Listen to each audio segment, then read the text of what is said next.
ನನಗೆ ಯಾವತ್ತೂ ಒಂದು ಕನಸಿತ್ತು ಆ್ಯಕ್ಟಿಂಗ್ ಎಲ್ಲ ಮಾಡ್ತಾ ಇದ್ದೀನಿ, ಅದ್ರ ಜೊತೆಗೆ ನಾನೊಂದು ರೆಸ್ಟೋರೆಂಟ್ ಮಾಡಬೇಕು, ಬಿರಿಯಾನಿನೋ ಅಥವಾ ನಾನ್ ವೆಜ್ಜೋ ಏನಾದರೂ ಒಂದು ಮಾಡಬೇಕು ಲೈಫಲ್ಲಿ, ಒಂದು ಹೋಟೆಲ್ ಸೆಟಪ್, ಒಂದು ರೆಸ್ಟೋರೆಂಟ್ ಆ ಥರದ್ದು ಏನಾದ್ರು ಬೇಕು ಅಂತ. ಬಟ್ ನಾನು ಇವಾಗ ಏನಾದರೂ ಜೀವನ ನಡೆಸೋಕ್ಕೆ ಏನಾದರೂ ಒಂದು ಮಾಡಬೇಕು ಅನ್ನೋ ಒಂದು ಸ್ಪೇಸಲ್ಲಿದ್ದಾಗ ನಾನು ಏನು ಮಾಡಬಲ್ಲೆ, ನನ್ನ ಕನಸು ಏನಿತ್ತು ಇದನ್ನು ಮಾಡಬೇಕು ಅಂತ ಇತ್ತು. ಬಟ್ ನನಗೆ ಆ ಸ್ಕೇಲಲ್ಲಿ ಮಾಡೋಕ್ಕಾಗತ್ತಾ? ಇಲ್ಲ. ನನ್ನ ಸ್ಕೇಲಲ್ಲಿ ಮಾಡಬೇಕು ಅಂದರೆ ಏನು ಮಾಡಬಹುದು? ಫುಡ್ ಟ್ರಕ್ ಅಂದರೆ ಇಂಗ್ಲೀಷ್ ಟರ್ಮಿನಾಲಜಿಯಲ್ಲಿ ಫುಡ್ ಟ್ರಕ್ ಅಂತ ಹೇಳ್ತೀವಿ. ಬಟ್ ನಮ್ಮ ಅಪ್ಪ ಎಲ್ಲ ಆಟೋ ಗಿಟೋದೆಲ್ಲ ಮಾಡಬೇಕು ಅಂತ ಅಂದ್ಕೊಂಡಿದ್ರು, ಅವ್ರು ಯಾವತ್ತೂ ಮಾಡಲಿಲ್ಲ. ಅವರು ಆಮೇಲೆ ಒಂದು ಕ್ಯಾಂಟೀನ್ ಹೋಟೆಲ್ ಏನೋ ಮಾಡಿದ್ರು. ಅದಕ್ಕೆ ಆ್ಯಕ್ಚುಯಲ್ ಹೆಸರು ಕೇಳಕ್ಕೆ ಹೋದ್ರೆ ನಿಮ್ಮ ಬೆಂಗಳೂರಲ್ಲಿ ದೋಸಾ ಕ್ಯಾಂಪ್ ಅಂತ ಹೇಳ್ತೀವಿ. ಆಟೋದಲ್ಲಿ ನೀವು ದೋಸೆ ಇತ್ತಲ್ಲ, ಇವಾಗಲೂ ಇದೆ ದೋಸಾ ಕ್ಯಾಂಪ್ ಅಂತಾನೆ. ಅದಕ್ಕೆ ಅದೆಲ್ಲ dosa camp. So dosa camp ಹಾಕೋಣ, dosa camp. It's a dosa camp.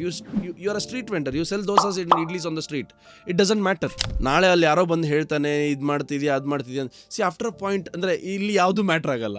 ಅಪ್ಪ ಏನು ಹೇಳ್ತಾರೆ, ಅಮ್ಮ ಏನು ಹೇಳ್ತಾರೆ, because you know what is your journey.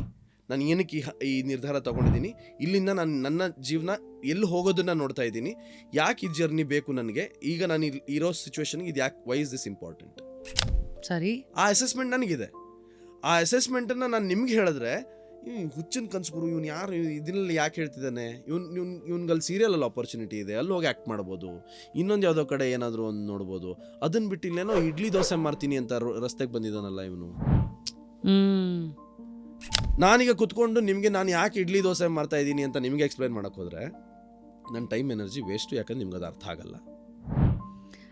ನಿಮ್ಮ ಕನಸು ನಿಮಗೆ ಅರ್ಥ ಆಗಿದ್ರೆ ಸಾಕು. ಆ್ಯಂಡ್ ಅದಕ್ಕೆ ವಿಂಗ್ಸ್ ಕೊಡೋ ರಿಸ್ಕು, ಪೇಷನ್ಸು ನಿಮಗಿದ್ರೆ ಸಾಕು ಅಷ್ಟೇ. ಬಟ್ ನಿಮ್ಗೆ ಪೇಷನ್ಸ್ ಇನ್ನೊಂದು ಏನಿರಬೇಕು ಅಂತ ಹೇಳಿದ್ರೆ, ನೀವು ಈ ತಗೊಂಡಿದ್ದೀರಲ್ಲ ಈ ಪಾತ್ ಈಗ ಅರ್ಥ ಆಗಲ್ಲ ಜನರಿಗೆ, ಬಟ್ ರಿಸಲ್ಟ್ ನಂದು ಬರುತ್ತಲ್ಲ ಒಂದು ದಿವಸ, ಅವಾಗ ಈ ಜರ್ನಿ ಯಾಕೆ ತಗೊಂಡೆ ಅನ್ನೋದು ಅವ್ರಿಗೆ ಅರ್ಥ ಆಗುತ್ತೆ ಅನ್ನೋದು.